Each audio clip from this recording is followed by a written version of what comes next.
We're almost at Hell's Gate, but come and have a look at this. Okay, looks like a lion kill. About a week old, I would say. It does reinforce, doesn't it, that we are no longer the top of the food chain. We've got two things to help us survive this journey. My knife here, and your knife.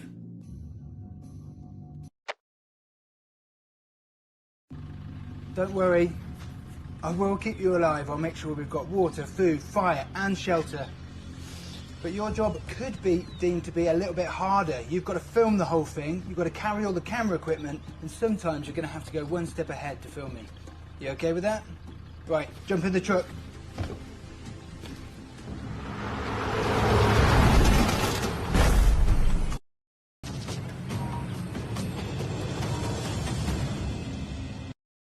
Welcome to Africa. For the next week, you and I are going to be journeying through the Rift Valley in an extreme test of survival. Have a look around you. There is danger everywhere, so you must remain vigilant and you need to stick with me. Any questions? Let's go. Now, get your drone up for this epic aerial shot. These cliffs at Hell's Gate tower hundreds of feet high. We'll need to find a way around since this sheer rock face is just too steep for us to climb. Taking a look at our map, you can see we have a monumental journey ahead of us. We need to travel north from Hell's Gate, covering 300 kilometers, crossing through forests, hills and plains before we reach the lands of the Maasai. You can check our progress on this map anytime by selecting it on your wristband. Okay, there's good and bad news. The good news is I have found a way through. If you swivel around, look to the left, we're going to have to drop down. It is going to be tough going. Because we'll be low and because there's a potential of rain, there is a risk with the flash floods that we could get swept away. But if you're prepared to take that risk, we've got a way through. This gorge is incredibly steep and it sounds like a thunderstorm is approaching. So it's vital that we get in and back as quickly as possible. Don't look down. The river has carved through the limestone here, creating a sheer cliff face, and we're nearly out of it.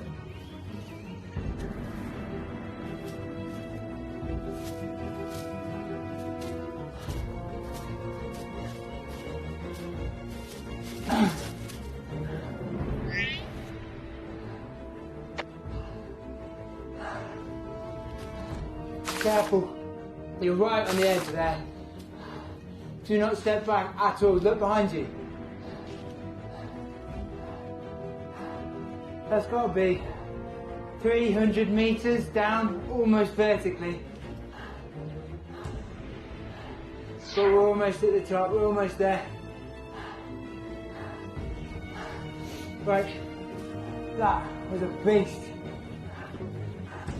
We've got to try and cover as much distance as we can today, but always keep an eye out because around here, the wild animals are around every turn. You're not gonna believe this. Grab your camera to get a still of this giraffe. Although giraffes look benign, I'm actually in a position which is almost between the father and its infant, and I just need to be ever so slightly careful because giraffes have horns, and although they look benign, I don't know whether you've ever seen a giraffe fighting, but they launch their heads at each other. It's quite dramatic and they're not to be messed with, and I'm in an awkward position now. The giraffe is between you and me. I'm going to take a little bit of a wide berth around it and come back to your location, okay? Stay by that tree. We both need to always have an exit strategy, even with herbivores. It's just animals can never be predicted, not when they're younger around. Right, come on, let's go. As dusk approaches, along the length of the Great Rift Valley, predators emerge. Hyenas, leopards and lions are nature's greatest killers, taking down huge animals like this buffalo. Many herbivores stay in tight groups for protection, often heading into the brush, and we'll need to do the same if we want to make it through the night.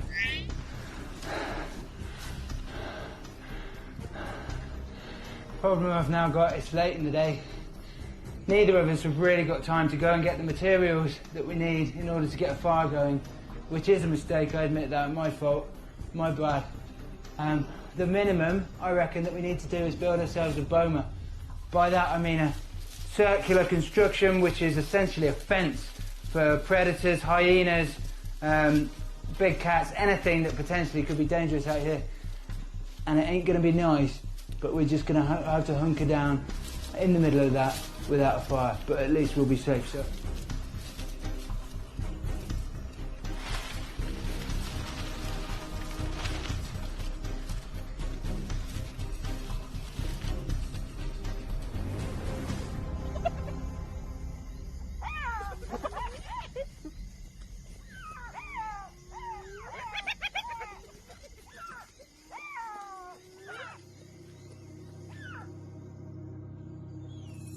Between the predators, the cold, and the hunger, we didn't sleep at all last night. Today, we've got to find something substantial to eat, or we're going to struggle in our quest to find the Maasai. We need to continue to move north, but in the Rift Valley, every day brings new obstacles. Yesterday, we made our way around the Hell's Gate cliffs and through the gorge. Now, we've run into something equally challenging, a massive volcanic crater. The Rift Valley is an area of high tectonic activity, and so there's volcanoes everywhere. This does mean that the drop-off is so steep, I don't think we should go down there. I think that would be too dangerous. There's nothing we can do. We need to go around. All right, come on, let's go.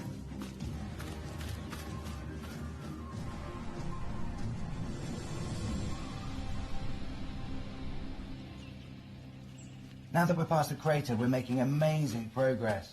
I reckon we've covered about 30 kilometers today. Stay there, mate. Stay there, sit there.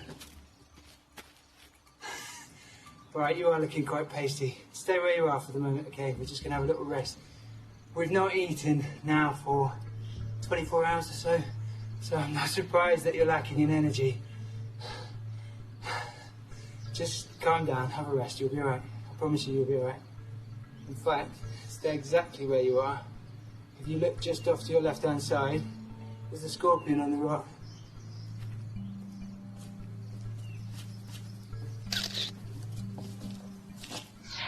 Can you see it? That little chap there, it's quite a big scorpion actually. If I use this stick to pick it up, it's just trying to move away.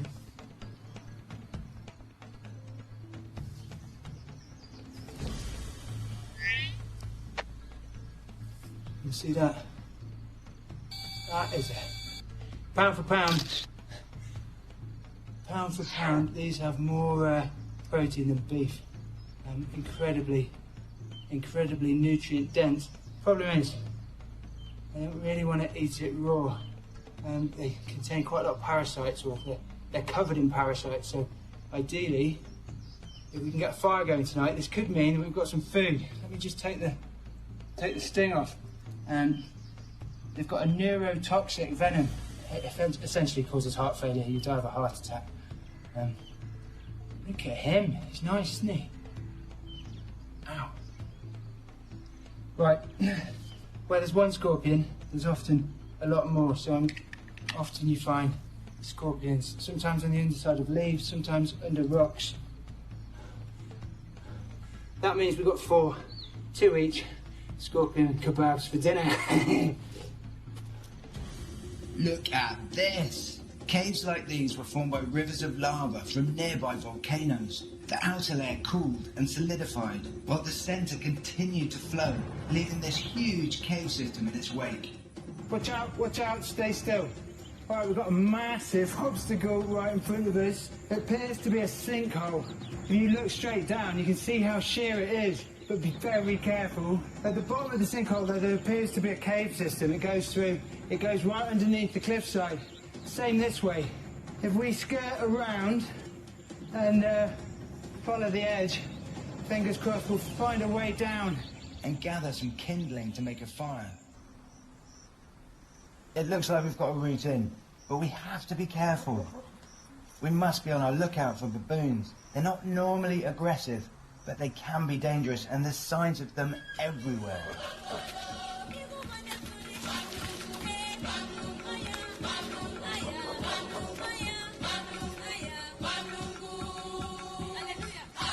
Okay, mate, take a look around you. This is perfect in terms of a location to stay the night.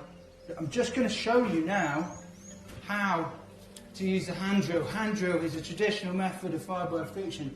You'll need to kneel down in order to use it, and you're just spinning this stick between your palms, okay? So you're spinning. Can you see the smoke that's started to come off that?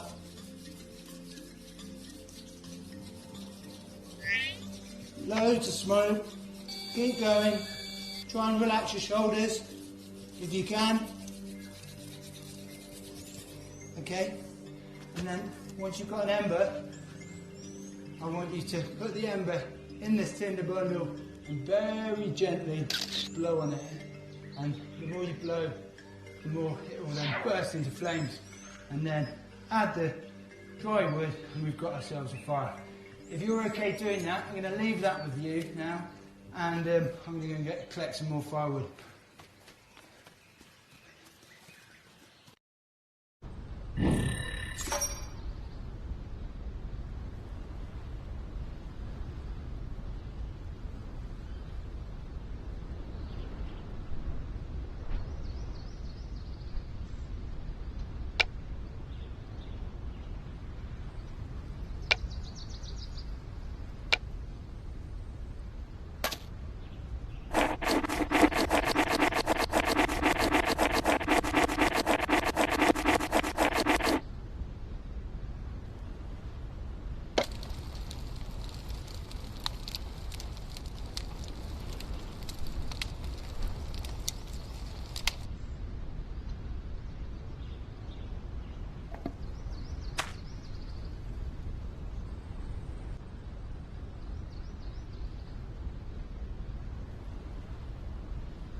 Hey, look at that! You've got a fire going. Well done, mate. I've got a surprise for you too. I've made us a torch.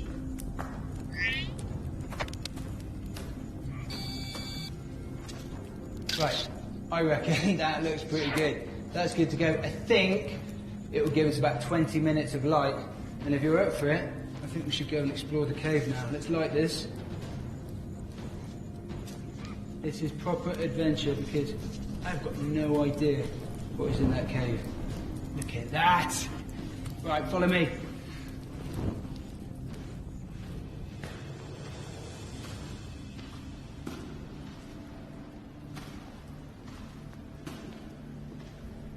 Can you see that? There's water dripping from the ceiling.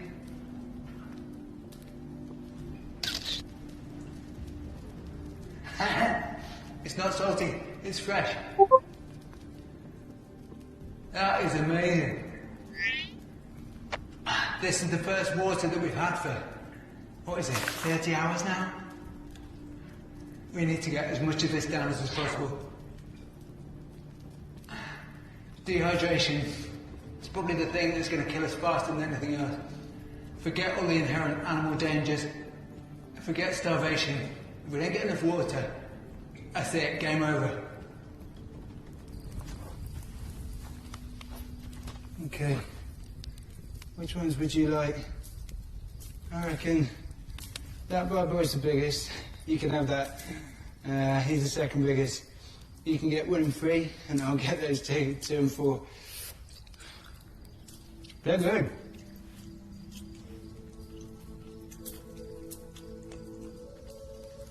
It's a bit like crab, no? A little bit.